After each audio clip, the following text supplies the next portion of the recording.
तर रामकृष्ण हरी पब्लिक. कालच्या ब्लॉग मध्ये बघितलं आपण खतबत उतरलो होतं बघा ट्रॅक्टर मध्ये. ट्रॅक्टर इथं पार्किंग लावलं होतं तर आलो बघा आपण ट्रॅक्टर बशी आलो होतो. काही ट्रॅक्टर काही चालू व्हायचं नव्हतं आपलं. तर बघा त्या बाळाला टच करीत होतं तरी बॅटरी डाऊन झाली होती बाळाची. तर मग काय हो इकडून तिकडून नाही झालं चालू. तर मग आलं आपलं रोहन तात्याने ते तर मग घेतलं त्यांच्याकडून धक्का मारून निघालो मग शेतामध्ये. चालता आपलं ट्रॅक्टर आलं खाली जायला पण घेतलं कंट्रोल करून. मग त्यानंतर बघा आलो पुढं आलो तर मग चाललो होतो शेतामध्ये डायरेक्ट आपण आलो होतो बगीच्यामध्ये आलो तर मग बघा आपल्याला प्लॉट खत टाकायचंय. तर मग त्याच्यानंतर बघा रोहन तात्या मी आरमान व्हायला लागलो. मग खत कालाला वरच्या वर टायलीमध्ये खत बीत काढलं बोल लागलो. मग कामाला लागलो तर बा आता असं आपण मेजरमेंट घेतलं होतं. मग त्यात भरू चाललं होतं बघा. एक झाडाला असं 750 ग्राम टाकीत होतं आपण खत. मस्त काम वगैरे मस्त चालू होतं. त्यात आमच्या हाशी माझ्या बी चालू होते आरमान भाईची आमची. आधी आरमान भाई माग डबकी फेका लागला मला लवकर. डबका सापडा मग काय असं चाललं दन काम 110च्या स्पीडनं गाप धर डबक का फेक बस विषयच नाही.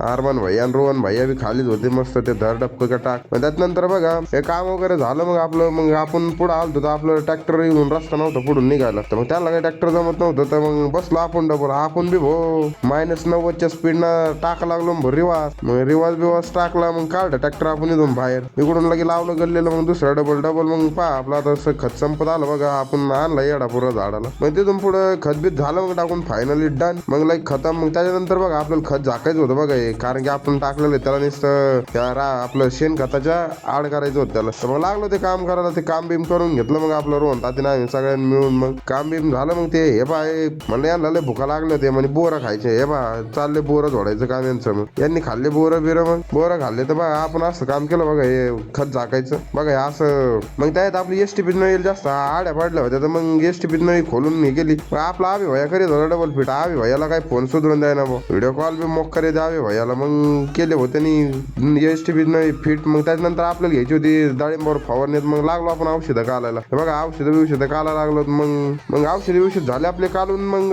त्याच्यानंतर आपण केलं मग एसटीपी चालू केली. तर केलं मग फवारायला सुरुवात. बघा या कालचं आपण खाली सोडलं होतं बुडामध्ये काळ औषध होतं बघा. मग ते औषध येऊस का थांबा लागत. मग केली मग फवारण्याला सुरुवात.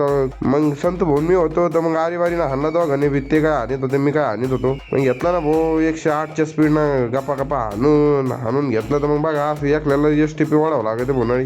मग नाथ खोळा कशी आपली एसटीपी कशी प्रेशर देते भाऊ.